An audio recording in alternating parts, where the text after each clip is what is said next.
اعوذ باللہ من الشیطان الرجیم بسم اللہ الرحمن الرحیم۔ بنی اسرائیل کے 99 افراد کے قاتل کی توبہ۔ بخاری و مسلم میں بنی اسرائیل کے ایک قاتل کا واقعہ نقل کیا گیا ہے۔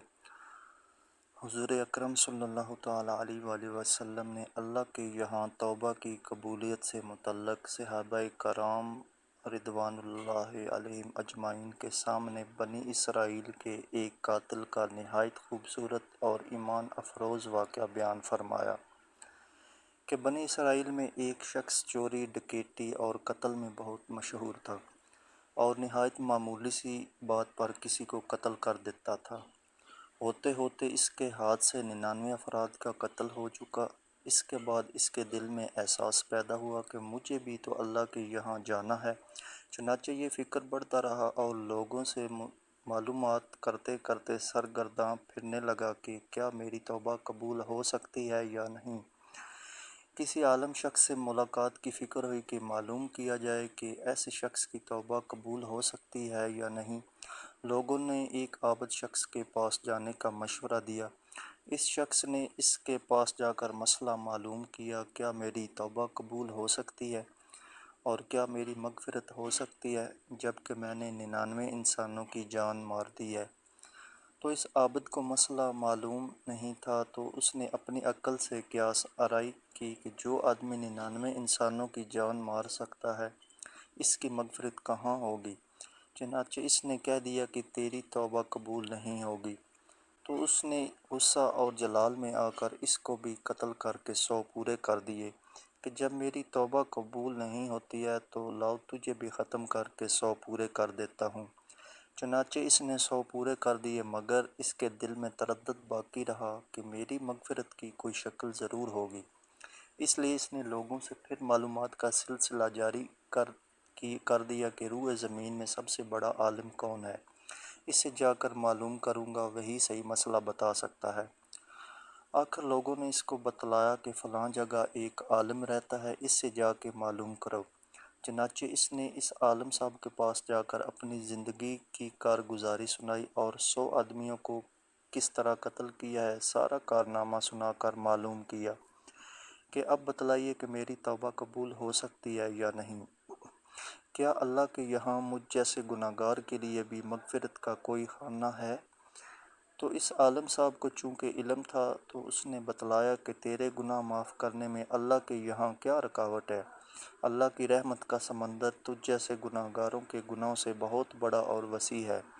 چنانچہ اس عالم صاحب نے مشورہ دیا کہ تم فلاں جگہ سفر کر کے جاؤ، وہاں کچھ اللہ کے بندے رہتے ہیں، ان کا مشغلہ صرف اللہ کی عبادت ہے، ان کے ساتھ مل کر اللہ کی عبادت کرو اور نادم ہو کر اپنے گناہوں کی معافی مانگو، انشاءاللہ تعالیٰ تمہاری مغفرت ہو جائے گی۔ جب اس شخص نے آدھا رستہ طے کر لیا تو ملک الموت آ گئے اور اس کی موت واقع ہوگی۔ اب اس کی روح لے جانے کا مسئلہ کھڑا ہو گیا۔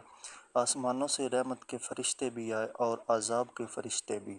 رحمت کے فرشتے کہنے لگے کہ اس کی روح لے جانے کا ہم کو حق ہے، اس لیے کہ یہ سچے دل سے تائب ہو کر عبادت کے لیے جا رہا تھا، اور عذاب کے فرشتے کہنے لگے کہ اس کی روح لے جانے کا حق ہم کو ہے، اس لیے کہ اس شخص نے کبھی کوئی نیک کام نہیں کیا ہے، پوری زندگی معصیت میں گنوا دی ہے۔ اور اسی دوران آسمانوں سے آدمی کی شکل میں ایک فرشتہ آیا۔ بعض روایات سے معلوم ہوتا ہے کہ یہ آنے والا فرشتہ حضرت جبریل امین علیہ السلام تھے۔ چنانچہ اس فرشتے نے تشریف لا کر ان دونوں طرح کے فرشتوں کے درمیان یہ فیصلہ کیا کہ دونوں طرف کی مسافت ناپ کر دیکھ لو، جہاں سے آ رہا ہے وہاں کی مسافت قریب ہے یا جہاں جا رہا ہے وہاں کی مسافت، لہٰذا جہاں کی مسافت قریب ہو اس شخص کو وہاں والوں میں شمار کر دیا جائے۔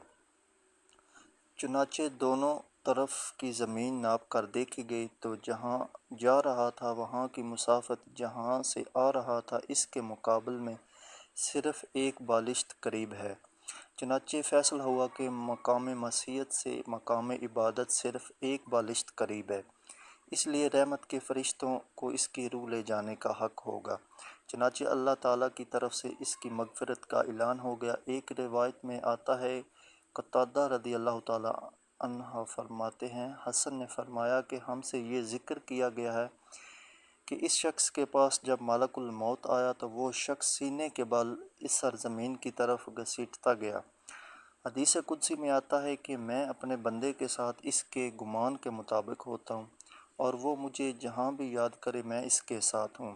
باخدا اللہ تعالیٰ اپنے بندے کی توبہ سے اس سے زیادہ خوش ہوتا ہے جتنی خوشی تم میں سے کسی ایسے شخص کو ہوتی ہے جس کا جانور بیابان میں گم ہو کر پھر اسے مل جائے، اور جو شخص ایک بالشت میری طرف آتا ہے میں ایک ہاتھ اس کے قریب ہو جاتا ہوں، اور جو شخص ایک ہاتھ میرے قریب آتا ہے میں اس کے ایک باغ پھیلا ہوئے دونوں ہاتھوں کے درمیان کی مسافت قریب ہو جاتا ہوں، اور جب وہ میری طرف چل کر آتا ہے تو میں اس کی طرف دوڑ کر آتا ہوں۔ کتاب توابین بحوالہ بخاری شریف۔ تو اس سے معلوم ہوا کہ انسان جب بھی سچے دل کے ساتھ توبہ کرے گا تو اللہ تعالیٰ ضرور قبول فرمائیں گے انشاءاللہ۔ یہ واقعہ خصوصاً ان حضرات کے لیے جو حوصلہ افزائی اور معاونت کا سبب ہے، جو کہ بڑے بڑے گناہ کر کے اب مایوسی کی زندگی گزار رہے ہیں، کیونکہ شیطان انہیں مایوس کرتا ہے۔ بہرحال گناہ گاروں کو شیطان کی باتوں میں آ کر مایوس نہیں ہونا چاہیے، بلکہ اللہ تعالیٰ کی رحمت سے اچھی امید رکھ کر سچی توبہ کے ذریعے اپنے آپ کو پاک و صاف کر لینا چاہیے۔ اللہ تعالیٰ ہم سب کو